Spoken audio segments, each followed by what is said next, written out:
Looking at shorter time frame is the reason many people stay confused, stressed, and miss out on the best moves. In this video, I'll show you why, in my opinion, the weekly time frame gives you clearer signal, calmer decisions, and a much higher probability of being on the right side of the market, whether you're investing or trading. If you want a framework that removes noise and gives you real confidence, that will help immediately.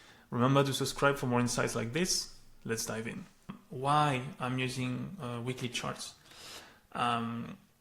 Weekly charts are amazing, right? They are slower, they are smoother than shorter time frames. It's not necessarily what we think of when we think about trading, but they have really outstanding benefits, and that's all I use, right? For analysis like this, to screen for explosive setups for stocks and crypto, that's what I use. That's a time frame really that I use primarily. I'll go over these few points, right? But basically, the noise is going to be filtered out, right? Everything's going to be clear in structure. There are less fake outs. You don't see, or you're not really,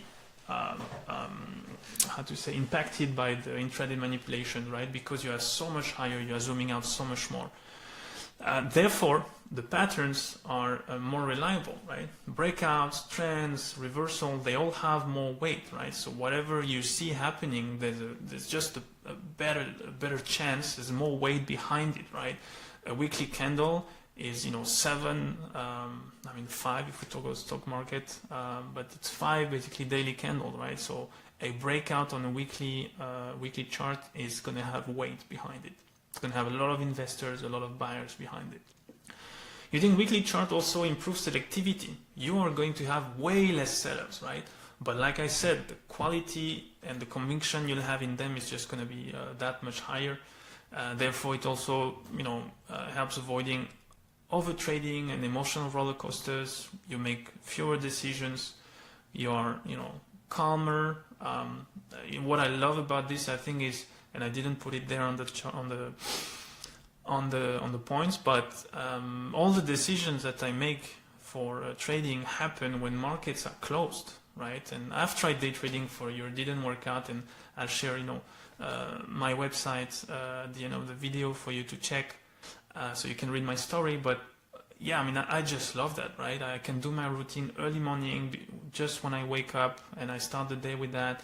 It's fun, it's relaxing, nothing's moving, everything is set in stone at the time, and it's just very nice. It's fun and it's relaxing. So I really love that about this time frame. So I kind of spoke about it, but it only updates once a week, right? So it really helps to have a sustainable, consistent routine. It also keeps you aligned with the big money flows. A lot of institutions, they operate on larger time frames, weekly, monthly. Less noise, you are closer to basically the true, I would say, trend of the markets. So your trades, of course, on such a large time frame are naturally going to last longer, right? But since you're going to have a much, wider stops, you're going to trade much larger amplitudes. So you're not, as I said, going to be as impacted by manipulations and just short-term, very short-term moves or even spikes. So you just have way more room for the trend to mature, and you have much higher R potential as well, right? And I speak for myself. I've learned basically to do swing trading, became successful at it, worked out really well, and then after that I tried out day trading on I went as low as tick charts, 1 minute, 5 minute, 15 minutes time frames, and I was still doing my swing trading, but now I pushed aside day trading, and wow, to focus only on weekly or daily time frame is just so much nicer, so much easier, and even the results, right? It cannot even be compared. Day trading didn't work out, wasn't able to be consistently profitable, but swing trading on weekly charts and being very selective is it works just really well, right? It cannot even be compared in terms of emotional piece, time spent, and performance. It just cannot be compared. And the last point, it's great. It's really perfect for managing passive portfolios, if you want to enter or exit certain assets at given times using higher time frames, are definitely useful. And swing trading, right? So it's aligned with holding weeks and not minutes or hours.